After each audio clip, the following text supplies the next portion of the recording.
La profecía de los 7. Parte 10. V ha contado el principio del cuento de Pensebus, dijo Miss Wren. No es uno de los más conocidos. Nos habíamos reunido en la cocina, donde Olive y Bronwyn acababan de llegar procedentes de los archivos cargadas con una edición muy vieja y muy grande de los cuentos. El archivero ha dicho que hicieron falta las pieles de 300 borregos para encuadernar este libro, dijo Bronwyn, que, jadeando una pizca, lo dejó caer en el sofá cama junto a Fiona, que hizo una mueca cuando el mamotreto aterrizó con un restallido y proyectó una nube de plumas de gallina. El libro que teníamos nosotras estaba escrito a mano, dijo Noor. Siempre pensé que se lo había inventado mi madre, que lo había escrito ella para consolarme por ser huérfana y para explicarme cómo había acabado viviendo con ella. ¿Creen que contiene una pista de la ubicación del lugar de encuentro?, preguntó Horace. Eso sospecho, dijo Miss Peregrine. Como ya saben, los cuentos a menudo albergan secretos codificados. Pero V contó solamente el principio, dijo Miss Wren, que se sentó entre Fiona y el gigantesco volumen encuadernado en piel. Vamos a leer el resto a ver qué encontramos. Levantó la cubierta con la ayuda de Bronwyn y pasó decenas de páginas de pergamino encerado hasta que encontró el cuento. Después de colocarse unas gafas bifocales de estilo ojo de gato en la punta de su larga nariz, empezó a leer. Érase una vez, hace mucho tiempo, una niña que tenía espinas en la espalda como si fuera un puerco espín. Entornó los ojos y pasó la página. Sí, recuerdo esta parte. Ah, vamos por aquí. Y el padre moribundo la quería tanto que en lugar de partir al paraíso alojó su alma en Penny, el muñeco favorito de la niña. Lo hizo para poder cuidar de ella todos los días de su vida.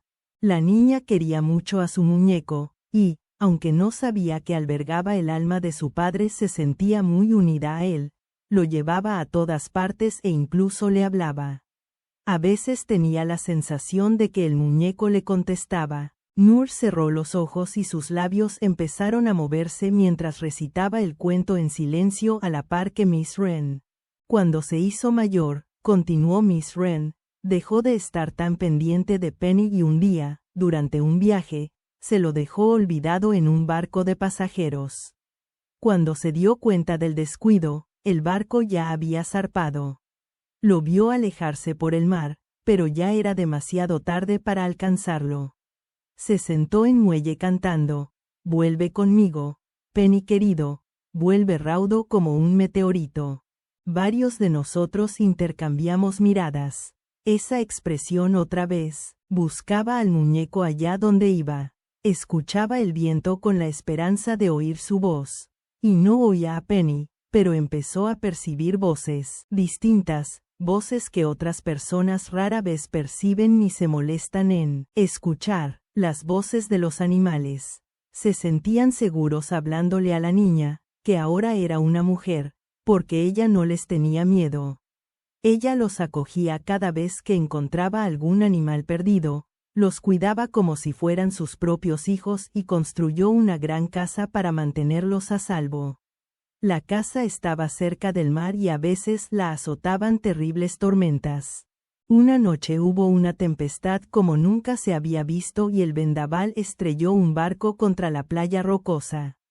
Cuando el viento dejó de soplar, la mujer salió a mirar qué había pasado y allí, entre los restos del barco, había un único superviviente, un niño.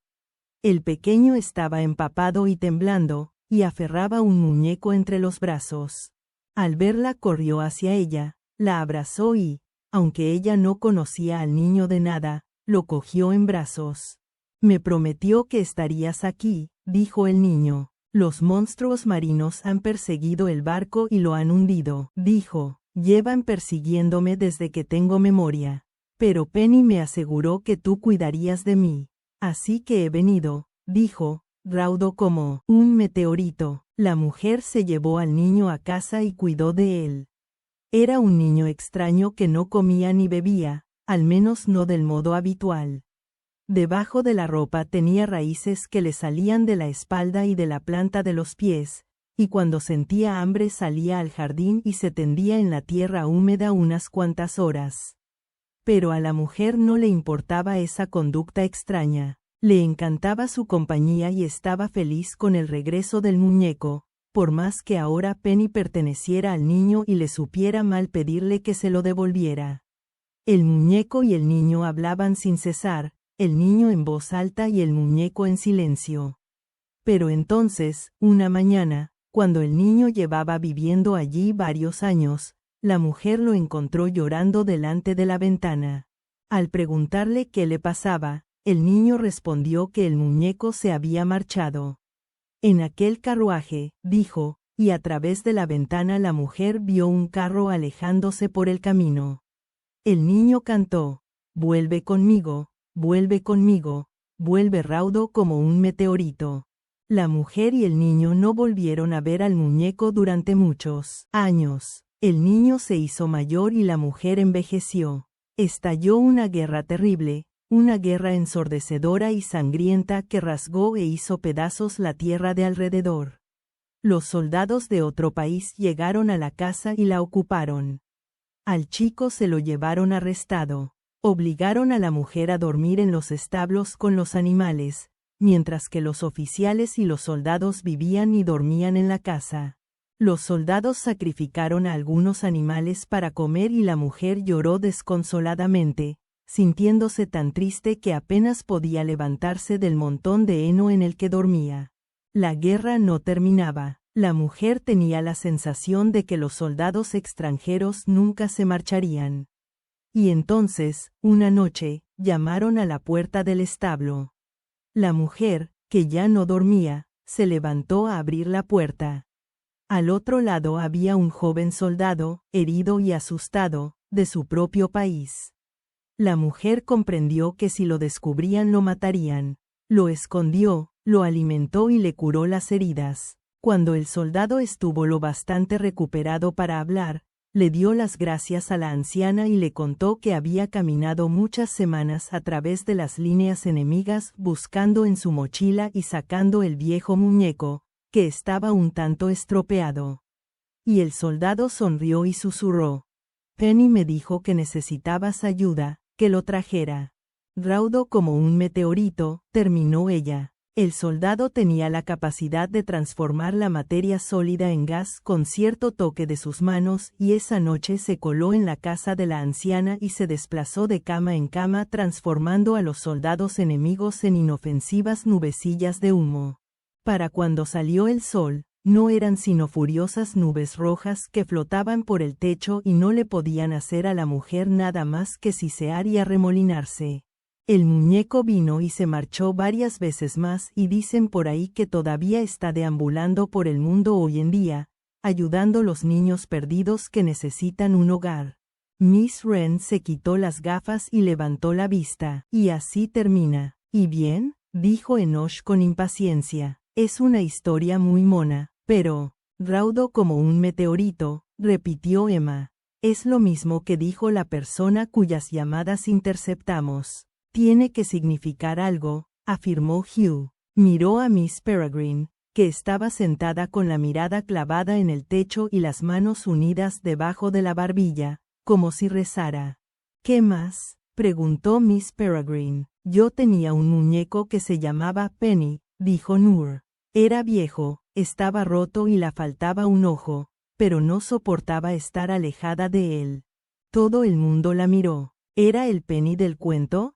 Preguntó Bronwyn. ¿O le pusiste ese nombre al muñeco por el cuento? Noor negó con la cabeza. Decía que era el muñeco del cuento. Pero no lo sé. Siempre me imaginé que me hablaba, pero no era verdad, claro. O puede que sí, dijo Horace con voz queda, mentalmente. Mamá, Noor se mordió la lengua. Dijo que el muñeco me cuidaría cuando ella no estuviera. Y que si alguna vez nos separábamos, gas para dar con ella. La anciana quiso saber por qué y él le respondió, buscando en su mochila y sacando el viejo muñeco, que estaba un tanto estropeado. Y el soldado sonrió y susurró. Penny me dijo que necesitabas ayuda, que lo trajera. Raudo como un meteorito, terminó ella. El soldado tenía la capacidad de transformar la materia sólida en gas con cierto toque de sus manos, y esa noche se coló en la casa de la anciana y se desplazó de cama en cama transformando a los soldados enemigos en inofensivas nubecillas de humo. Para cuando salió el sol, no eran sino furiosas nubes rojas que flotaban por el techo y no le podían hacer a la mujer nada más que sisear y arremolinarse. El muñeco vino y se marchó varias veces más y dicen por ahí que todavía está deambulando por el mundo hoy en día, ayudando a los niños perdidos que necesitan un hogar. Miss Wren se quitó las gafas y levantó la vista. Y así termina. ¿Y bien?, dijo Enoch con impaciencia. Es una historia muy mona, pero, raudo como un meteorito, repitió Emma.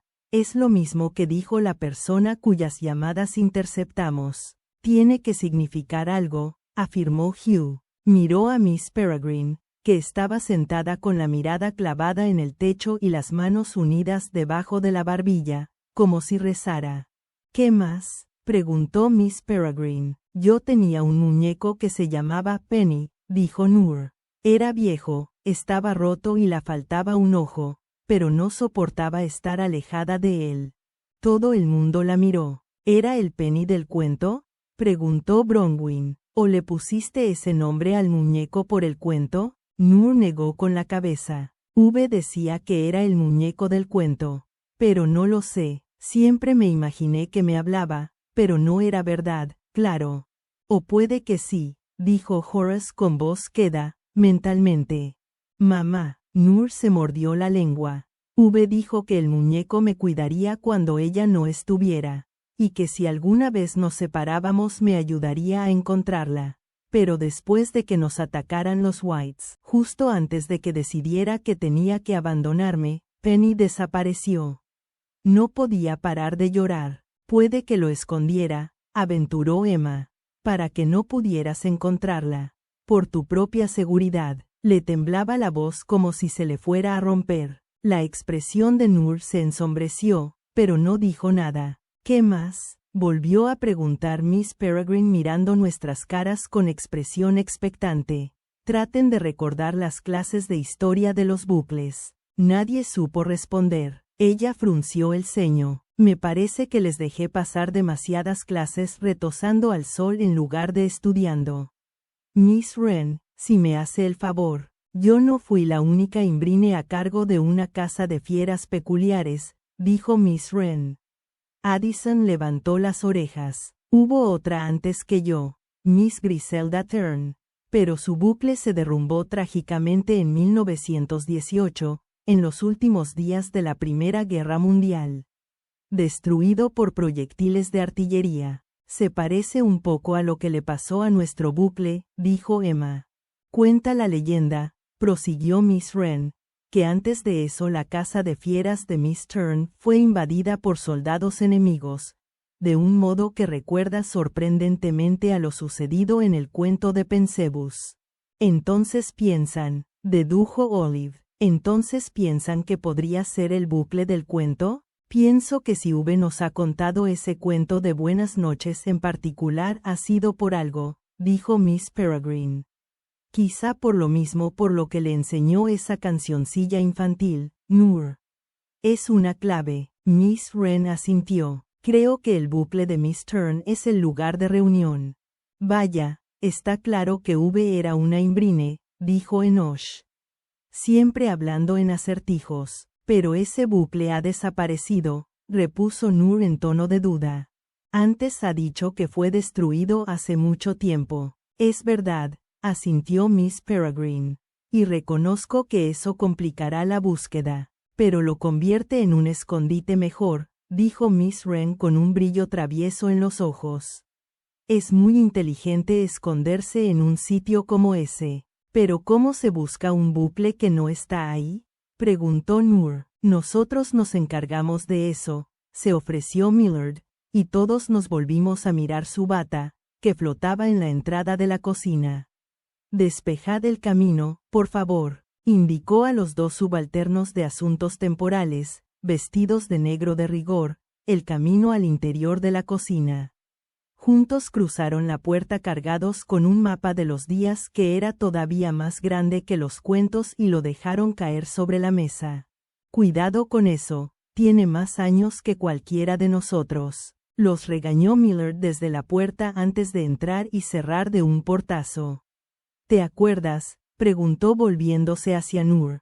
Cuando me preguntaste si sería posible visitar bucles muy antiguos, desplomados hace mucho tiempo, en sitios como la antigua Roma y la antigua Grecia, y que yo te describí una técnica que llamamos lapídola. Noor se irguió en la silla. Sí, vale, eso es lo que vamos a tener que hacer para llegar al bucle de Miss Turn. ¿Es complicado?, pregunté. ¿Cuánto tardaremos? Depende de qué tengamos que saltar y por dónde, respondió Millard a la vez que abría el anquilosado atlas. El bucle original de Miss Turn estaba en el norte de Francia, que no está lejos de aquí a vuelo de cuervo. Se abrió en 1916 y fue destruido en 1918. Y eso implica una ventana de tiempo más bien estrecha. Empezó a pasar páginas con cuidado, cada una del tamaño de una almohada. Requiere que encontremos otro bucle abierto durante esos pocos años y luego recorrer el pasado hasta llegar al bucle de Miss Turn antes de que se desplome. ¿Estás hablando de cruzar una zona de guerra?, preguntó Claire. Vivimos en una zona de guerra, Claire, dijo Hugh. ¿Qué diferencia hay? La cosa podría ponerse engorrosa, reconoció Millard, y peligrosa. Lo bueno nunca es fácil, dijo Emma. Pero, si los otros 6 de la profecía están allí, habrán valido la pena el peligro y las molestias. ¿Y qué haré cuando los encuentre?, preguntó Noor. ¿El cuento no da alguna pista sobre eso? Miss Peregrine intentó tranquilizarla o eso me pareció. No te preocupes por eso ahora, querida. Estoy segura de que antes o después te enterarás. Noor frunció el ceño y se cruzó de brazos. Millard seguía pasando páginas del atlas temporal, buscando el bucle intermedio e intentando averiguar cuánto trecho de pasado tendríamos que recorrer para llegar al bucle de Miss Turn cuando alguien empezó a aporrear la puerta principal. Hugh, que era el que estaba más cerca, corrió a abrir.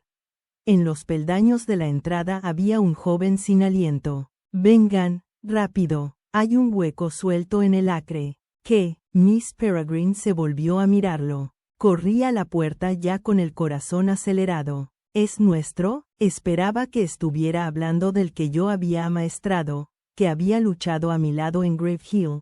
Había sido la batería del Panbucliticón antes de eso y ahora estaba retirado, recuperándose, y, que yo supiera, preso, en el estadio del deporte de sangre. No lo creo, respondió el chico a toda prisa. No se parece a ningún hueco que hayamos visto. Pero, sea como sea, está sembrando el caos y haciendo daño a la gente.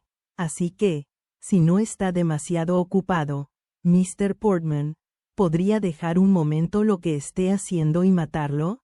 Miss Peregrine les dijo a todos que se encerraran en la casa y se apresuró a salir conmigo, con Bronwyn y con Emma para averiguar qué estaba pasando.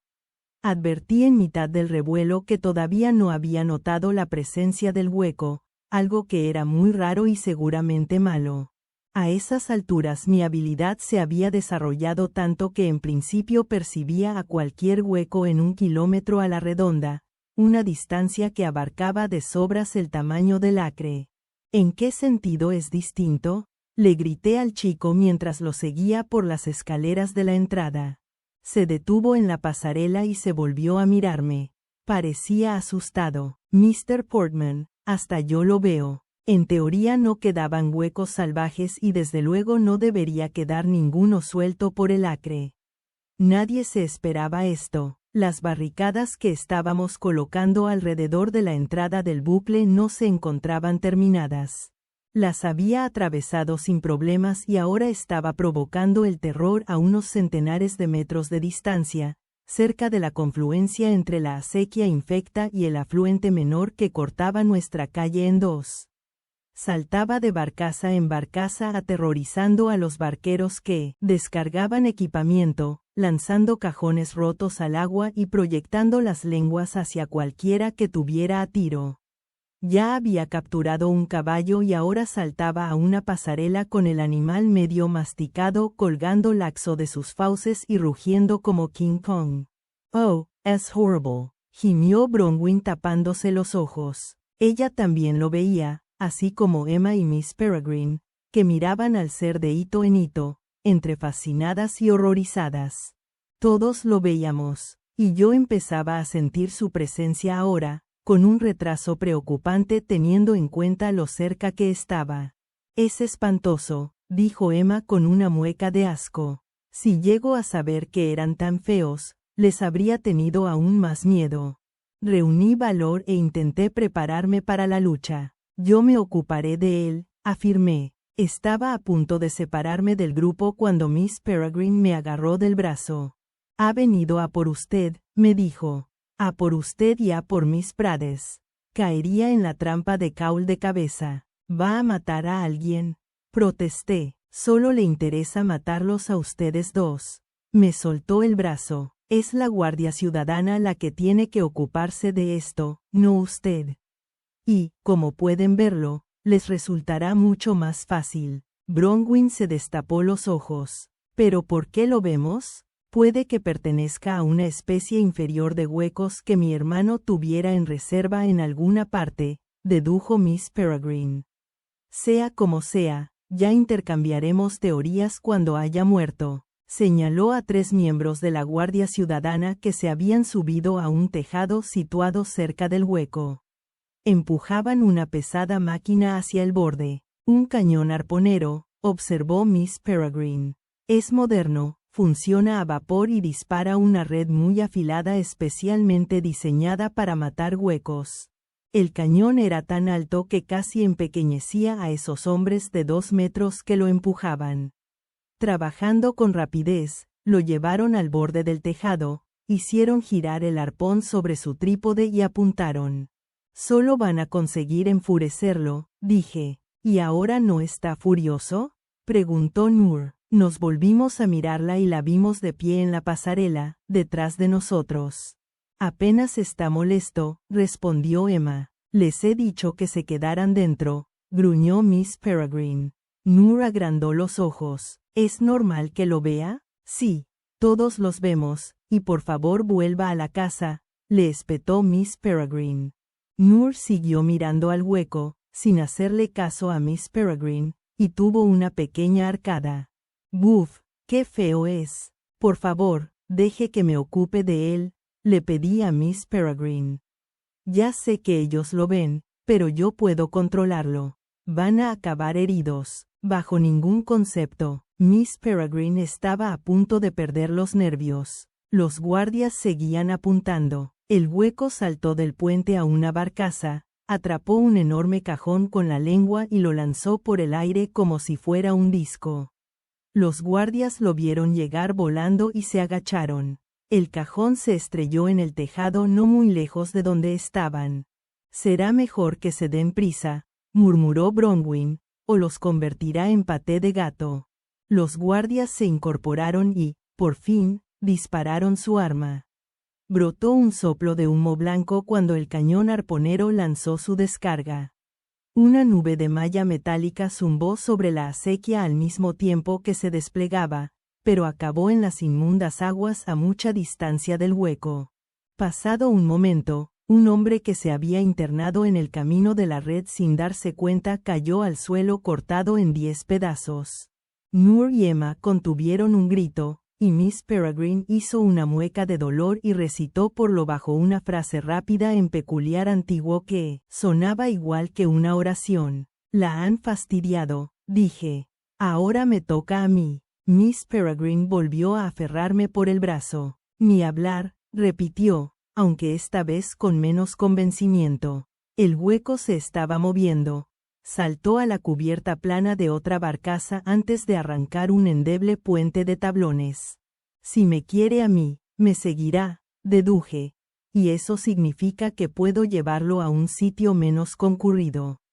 ¿Cuánto les cuesta mover ese cañón? Nada, si yo los ayudo, dijo Bronwyn. Miss Peregrine frunció el ceño. Estaba perdiendo la batalla. ¿Qué se propone hacer? Me preguntó. Hay un túnel cerca, ¿no? Está el puente cubierto que lleva al exterior del bucle, respondió Emma. Estaba a 800 metros de la acequia o más. Necesito algo que esté más cerca. El túnel que pasa por debajo de Shank Hill, sugirió Miss Peregrine, que soltó mi brazo de mala gana para señalar a lo lejos.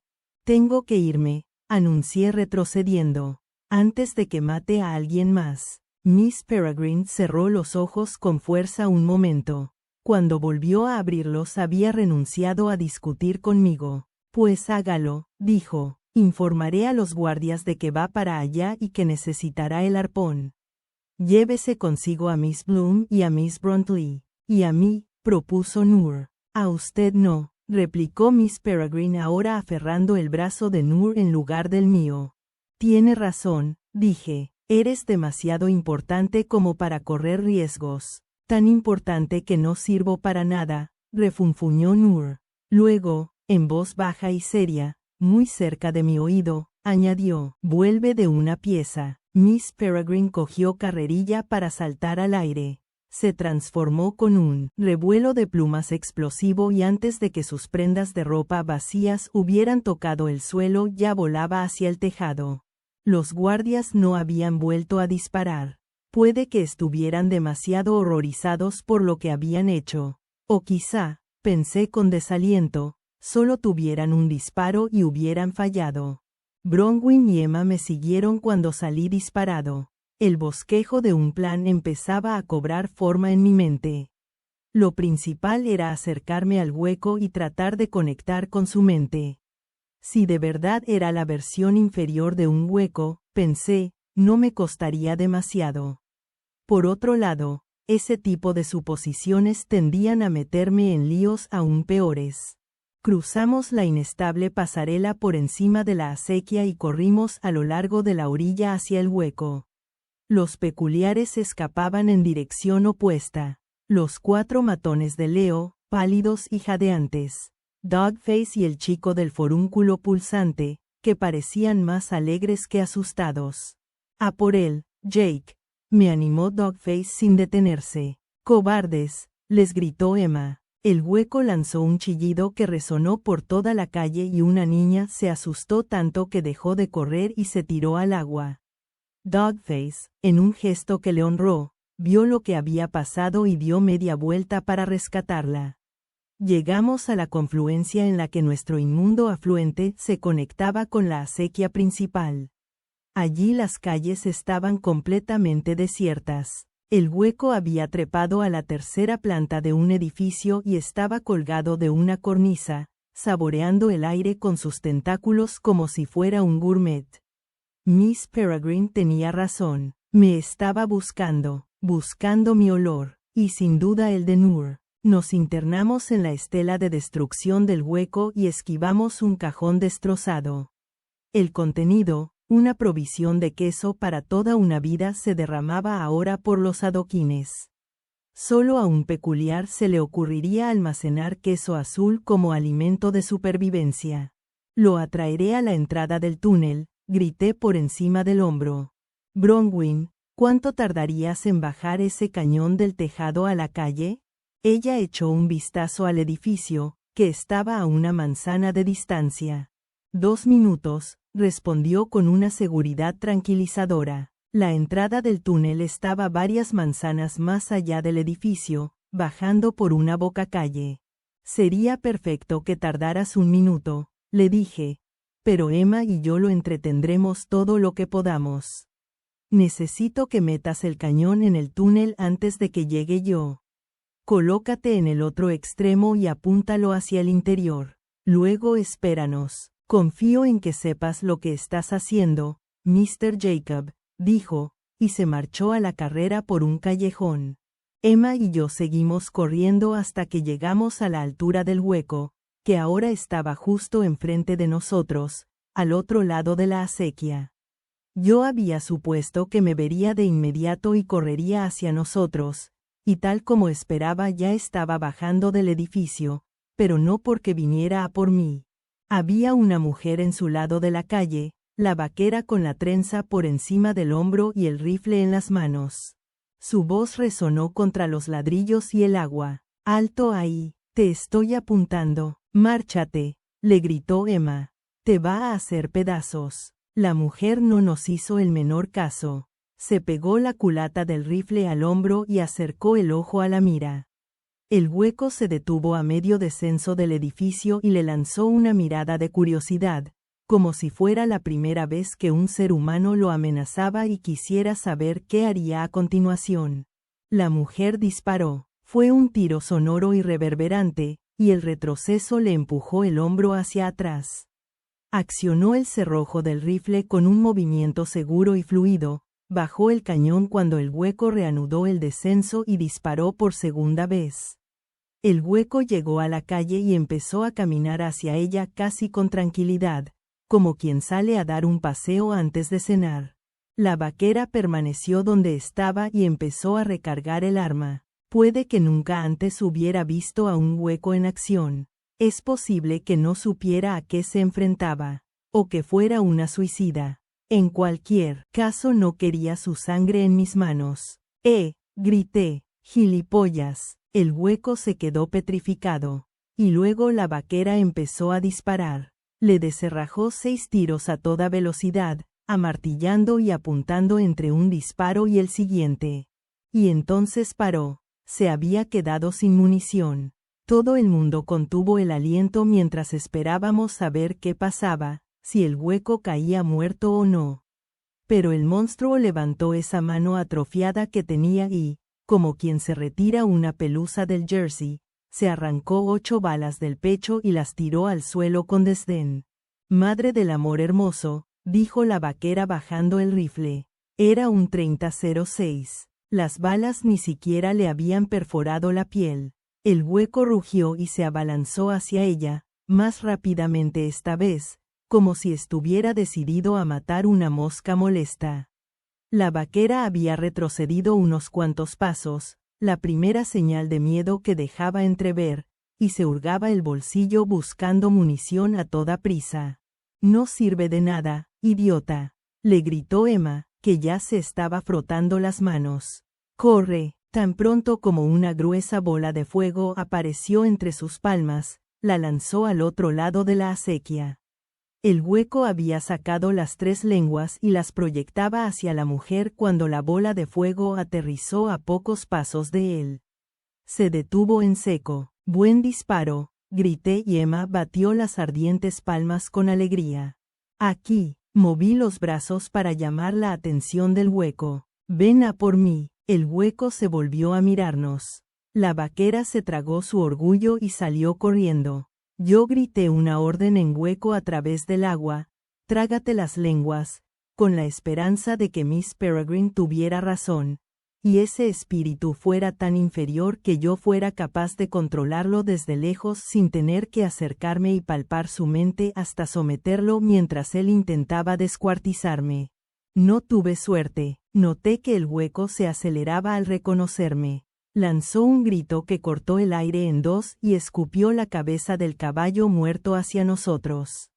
La cabeza atravesó la acequia casi entera, pero cayó en el agua antes de llegar y recibimos una ducha de agua pútrida. «¿No funciona?», preguntó Emma tratando de no parecer aterrada. «Todavía no. Supongo que tengo que acercarme más». «¿Supones?», le grité. «Duerme, túmbate en lengua hueca», pero él no reaccionó. Miraba a derecha e izquierda buscando la manera más rápida de cruzar la acequia para atraparnos. «Tengo que acercarme más». «Ni hablar, Jacob. Prométeme que agotarás todas las posibilidades antes de dejar que esa cosa se te acerque».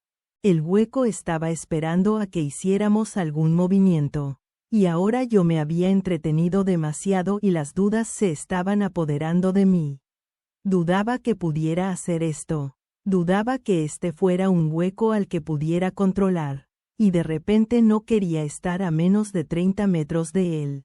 «Vale», le prometí, «solo como último recurso». Echamos a correr junto a la acequia. El hueco salió disparado en la misma dirección manteniéndose a nuestra altura sin esfuerzo. Va a cruzar, dije. Tenemos que meternos en algún sitio. En algún sitio cerrado. Emma señaló un destartalado bloque de pisos. Allí, el edificio estaba justo pasado el puente de barcazas. Si no llegábamos allí antes de que el hueco cruzara, nos cortaría el paso.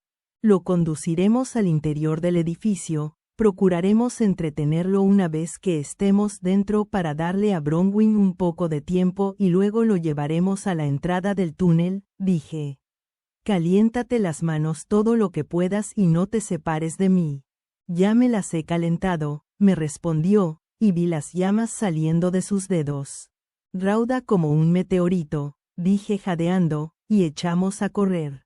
El hueco hizo lo propio por el otro lado impulsándose con las 3 lenguas hacia el embotellamiento de barcos que se extendía por el agua, un puente franqueable. Llegamos a la puerta del edificio justo cuando el hueco saltaba a la primera barca. Dejé que Emma entrara primero y me aseguré de que el hueco viera dónde nos metíamos. Cada vez estaba más claro, se dirigía hacia nosotros como una polilla a la luz. El interior del bloque era una ruina inhabitable de paredes a punto de desplomarse y techos medio derrumbados, y nos abrimos paso por los escombros tan ágilmente como pudimos, rodeando un montón por aquí, trepando otro por allá. Cuando la puerta se abrió a nuestra espalda saltando de sus goznes, supimos que el hueco había llegado. No me volví a mirar, no me hacía falta. Ahora lo notaba. Mi brújula interior por fin había despertado. Había tardado mucho en establecer algún tipo de conexión con ese hueco, mucho más de lo normal, y además la sensación era distinta. La aguja temblaba en una frecuencia más alta. Pero ya habría tiempo más tarde para analizarlo, si antes no acababa con nosotros. De momento empezaba a tener claro que este no era un hueco inferior. Se trataba de algo nuevo y más terrible. Recé para ser capaz de matarlo y no estar conduciendo a mis amigos a una trampa mortal. Una suerte tonta nos sonrió. Había basura de sobras en el edificio en ruinas como para dificultarle el paso al hueco. Mientras huíamos derribamos un enorme armario y un revoltijo de sillas, y eso sirvió para demorarlo. Antes de salir lo llevamos a un pasillo corto, lleno de escombros, y, si bien el hueco era lo bastante delgado para colarse por cualquier resquicio por el que cupiéramos Emma y yo, esas lenguas tentaculares se le enredaron con algo y eso lo retrasó lo suficiente como para que pudiéramos escapar a un callejón y llevarle una buena ventaja de camino al túnel. El pasadizo no era mucho más grande que yo y la entrada estaba situada en la pared del fondo de un callejón sin salida. No estaba iluminado y mientras nos acercábamos no era capaz de distinguir si Bronwyn y los guardias ya habían entrado, pero rogaba a Dios para que fuera así. Emma, empecé a decir, pero ella ya iba un paso por delante de mí con las llamas bailando en sus manos para iluminar la oscuridad.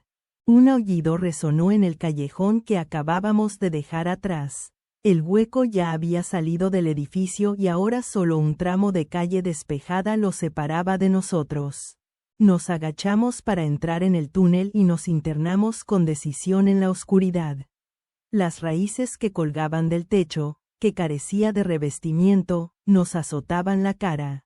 Una voz se dejó oír en las profundidades del túnel. «Mr. Jacob, ¿eres tú?» «Bronwyn». Bronwyn estaba allí delante. «Somos nosotros», gritó Emma. Emma y Jacob. Doblamos una leve curva y apareció un resplandor al fondo, la salida.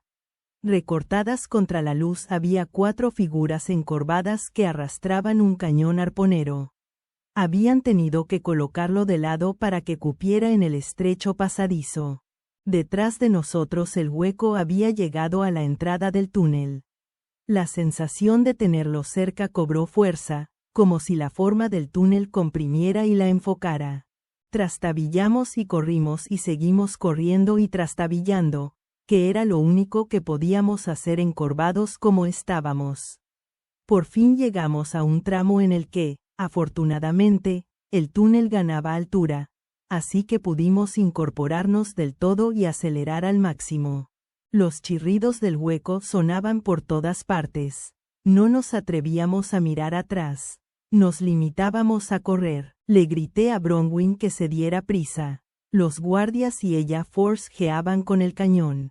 Cuando llegamos a su altura, les faltaban todavía 6 metros para llegar a la salida. El hueco iba por la mitad del túnel y acortando la distancia que nos separaba con rapidez. Bronwyn tiraba del arpón por la parte del cañón, mientras que los guardias lo empujaban por detrás, y aunque iban avanzando no lo hacían con la velocidad suficiente. La pesada base se hundía en la tierra una y otra vez. Bronwyn empezaba a estar cansada. Si quería que el plan funcionara, tenía que encontrar la manera de entretener al hueco. Le dije a Emma que se quedara con Bronwyn, que la defendiera llegado el caso. No verás nada en la oscuridad si no te acompaño. Noto su presencia, respondí, y puede que eso sea suficiente. Si el hueco no necesitaba ojos para perseguirme, era muy posible que yo tampoco los necesitase para perseguirlo a él. ¿Y cómo te propones luchar con él?, me estaba diciendo ella, pero yo ya no la escuchaba. Me había dado la vuelta y estaba reuniendo valor para correr hacia el monstruo cuando noté que alguien me adelantaba en dirección a la entrada. Grité, y Emma levantó su llama demasiado tarde, de modo que lo único que vimos del corredor misterioso fue la espalda y una cabeza de pelo enredado que rebotaba con cada paso. Hugh llegó por detrás a la carrera y agitó los brazos para no caerse cuando frenó derrapando. ¿Habéis visto a Fiona?, preguntó entre resuellos. Nos hemos escapado para ayudarte y hace un momento ha salido corriendo. Ay, madre, dije. Va a conseguir que la maten. Me giré y salí disparado hacia la oscuridad que albergaba al hueco con Emma y Hugh pegados a mis talones. Grité el nombre de Fiona al mismo tiempo que forzaba la vista para ver más allá de la luz que proyectaban las llamas de Emma. No veía a la bestia, pero notaba su presencia y percibía que la distancia entre los dos se acortaba a toda prisa. Corría con las manos levantadas para apartar las matas de raíces colgantes, un bosque de dedos largos y oscilantes que se arrastraban por mi cabeza y mis hombros como si me palpasen. Todos oímos el grito, agudo y nítido. Una voz de chica. Pasado un momento se le unió el aullido del hueco.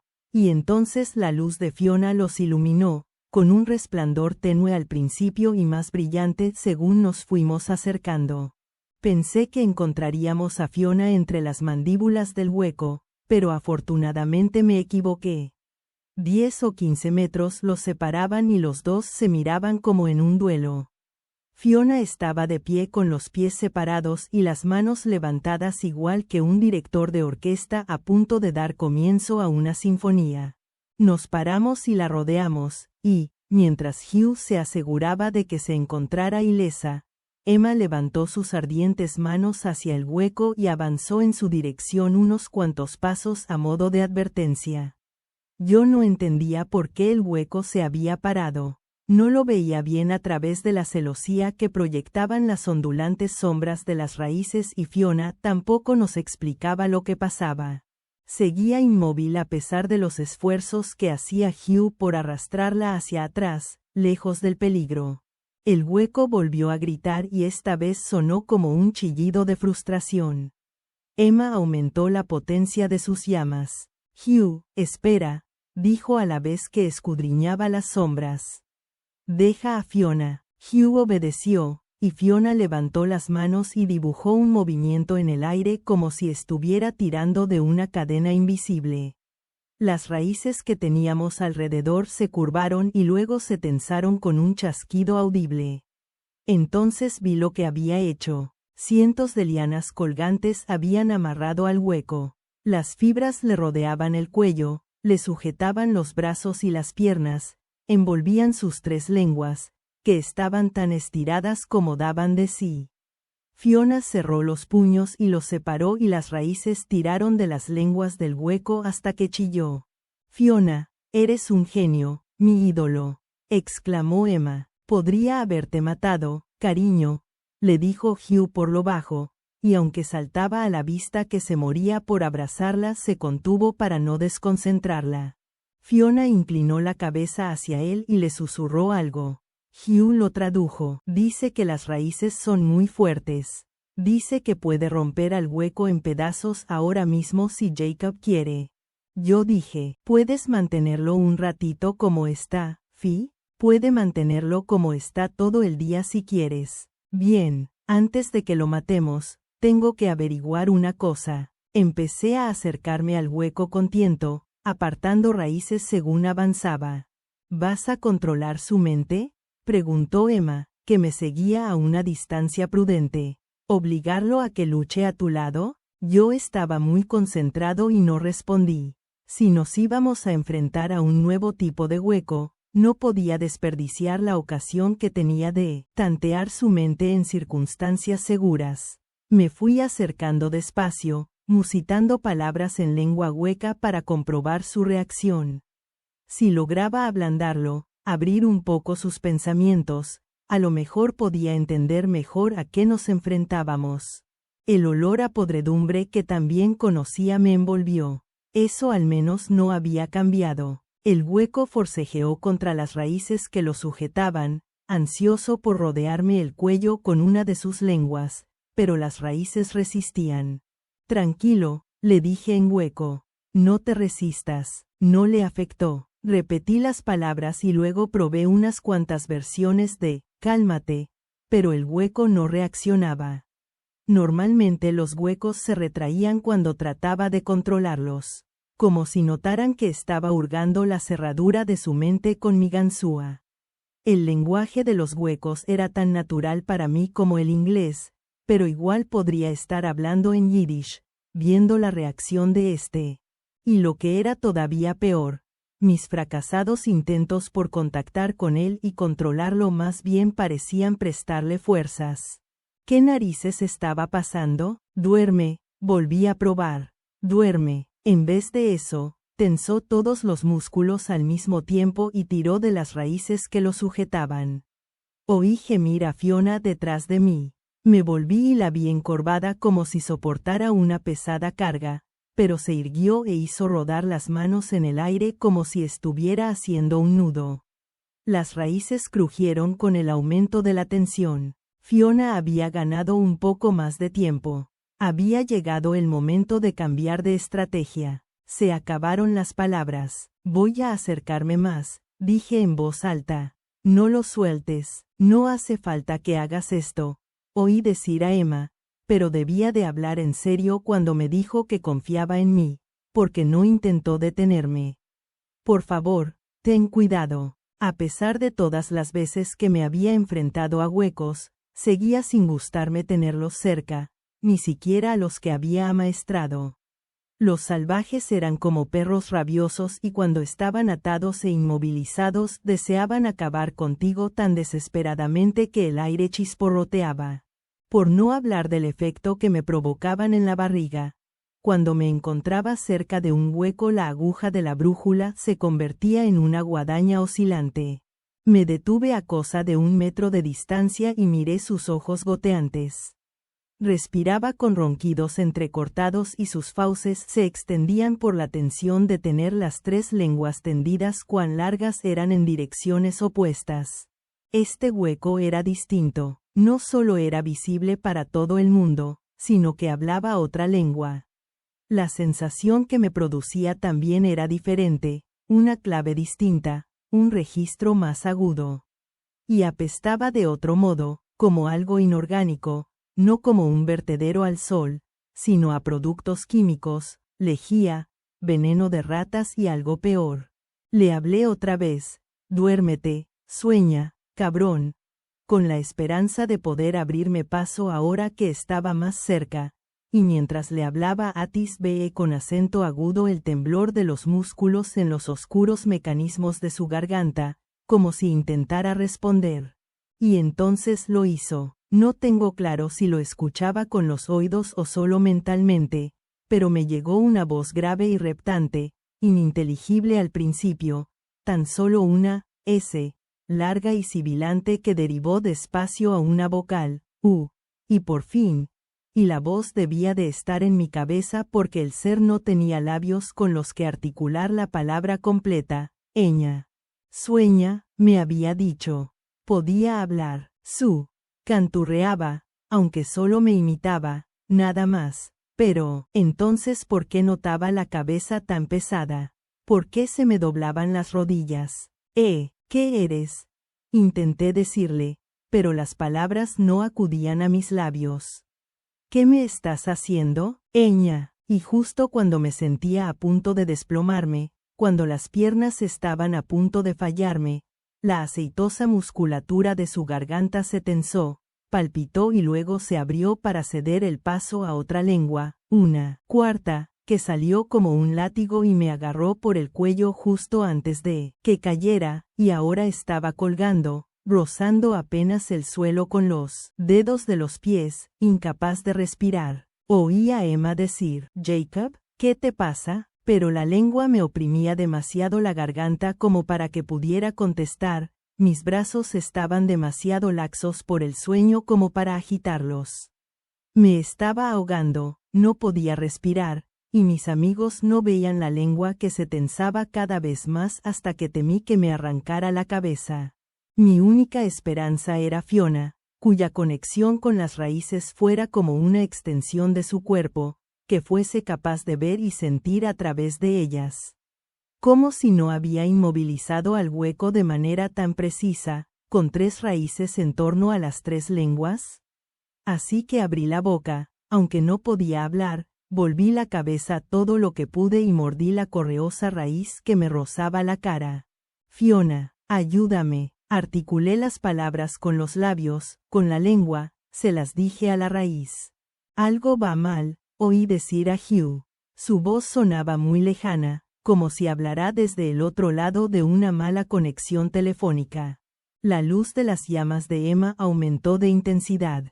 Se estaba acercando. «Jacob, ¿te encuentras bien? Contéstame». Hice esfuerzos desesperados por hablar, por decirle, «No te acerques», pero las palabras no me atravesaban la garganta. Rogué al cielo para que mi silencio bastara como respuesta, y entonces la lengua me liberó, soltó mi cuello y se retiró. Cuando caí al suelo se proyectó hacia Emma para enrollarse a su muñeca y obligarla a acercarse la llama a la cara, pero ella la esquivó y le atizó una palmada en la lengua. El hueco chilló. Yo intenté moverme, ayudarla, pero todavía resollaba y tenía el cuerpo medio entumecido por el efecto del hueco. Mientras Emma luchaba, oí gritar a Fiona, no de dolor, pensé, sino del esfuerzo, y según su chillido se propagaba por el túnel todas las raíces colgantes se tensaron y se estiraron, y luego se contrajeron de golpe como si se hubieran retirado al interior de la tierra que teníamos encima.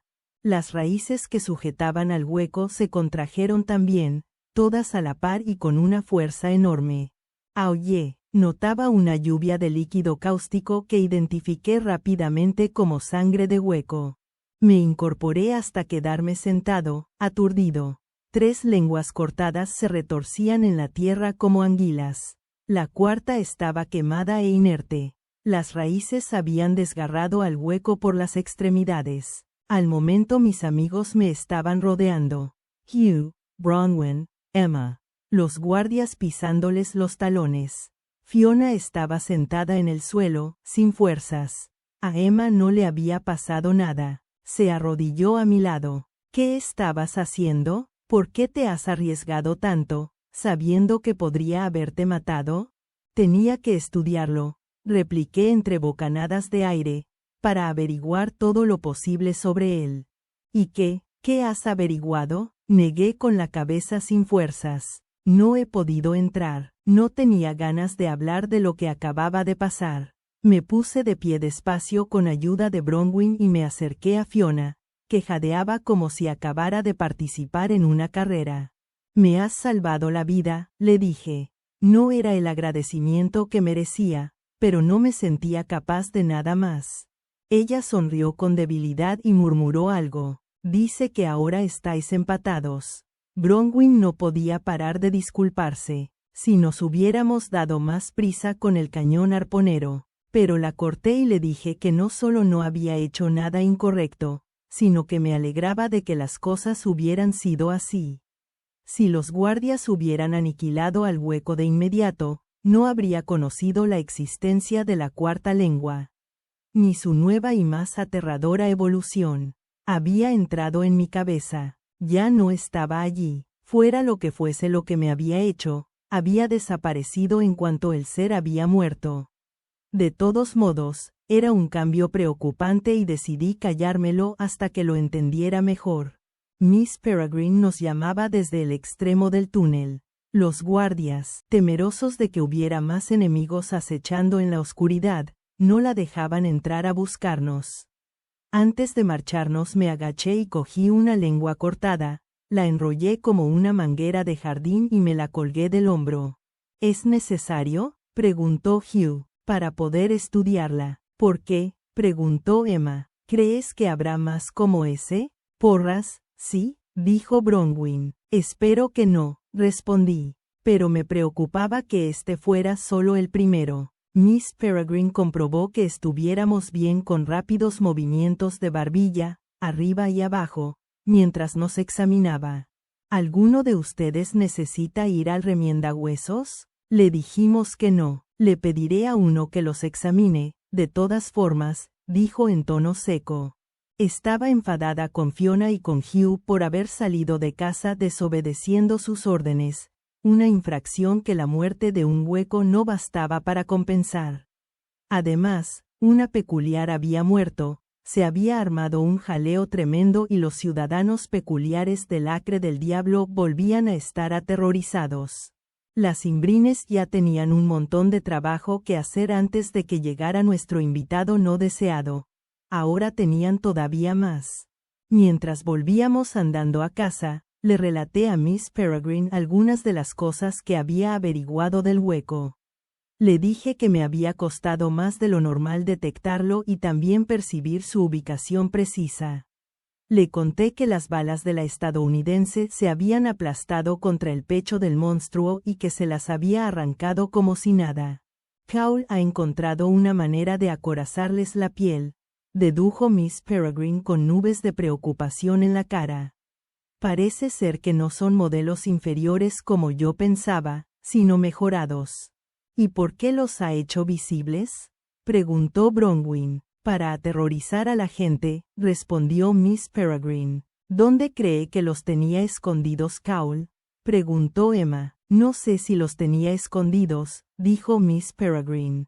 Si hubiera dispuesto de huecos como esos hace una semana, los habría usado contra nosotros entonces o en la batalla de Grave Hill.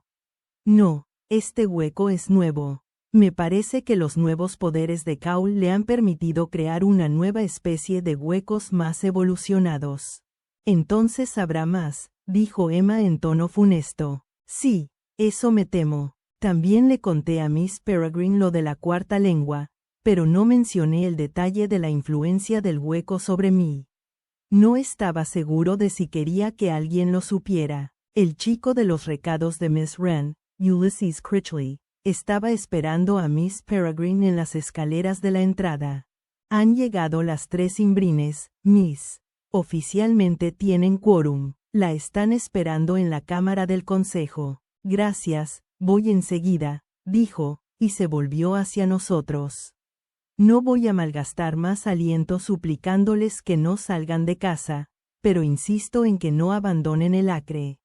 Jacob, Miss Pradesh y usted deberían prepararse para la expedición al pasado. Necesitamos que estén listos para partir tan pronto como tracemos una ruta accesible al bucle de Miss Turn, algo que podría suceder en cualquier momento. Sin esperar respuesta dobló un dedo para pedirle a Ulises que se acercara y partieron juntos a la cámara del consejo. Los demás entramos a lavarnos y a contarles a los demás lo que había pasado. Al narrar la historia, hice mucho hincapié en el heroísmo de Fiona al mismo tiempo que le restaba importancia al peligro que yo había corrido para que no se preocuparan por mí en exceso. Me quitaba mucha energía que me prestaran demasiada atención y tener que asegurarles a todos que estaba perfectamente cuando en realidad me dolían el cuello y la cabeza, y todavía estaba un poco asustado. Saber cómo me sentía en realidad los habría puesto nerviosos y ocultarlo me habría requerido una energía que no tenía. Noor se dio cuenta de que me pasaba algo, pero parecía saber instintivamente cuándo insistir para vencer mi reticencia y cuándo dejarme en paz. Así que cuando le dije que necesitaba echarme un rato me dejó marchar con un abrazo rápido y un besito en los labios. Me apresuré a subir para meterme en la cama, en la de Horace otra vez, porque aún no tenía una propia, pero no podía dormir. Cada vez que cerraba los ojos volvía a oír la voz del hueco. ¿Qué habría pasado si hubiera tenido más tiempo para hacer su trabajo? ¿Habría sido capaz de hacer algo más que volver mis órdenes contra mí? ¿En qué medida habría sido capaz de controlarme? Pensé en el asesino estrábico que se había abalanzado sobre mí con un cuchillo y me estremecí. Una nueva especie, mejor, más letal, imposible de controlar. Y de algún modo esos huecos eran capaces de emplear el poder que yo tenía sobre ellos contra mí. Caí en la cuenta de que Caul no necesariamente había enviado ese hueco a matarme. Ya sabía a estas alturas que yo podía hacerle frente a un solo hueco, incluso a uno evolucionado. No, había sido una advertencia. Ríndete, antes de que te envíe todo un ejército de huecos mejorados. Solo estaba especulando, y aunque fuera verdad yo no podía hacer nada.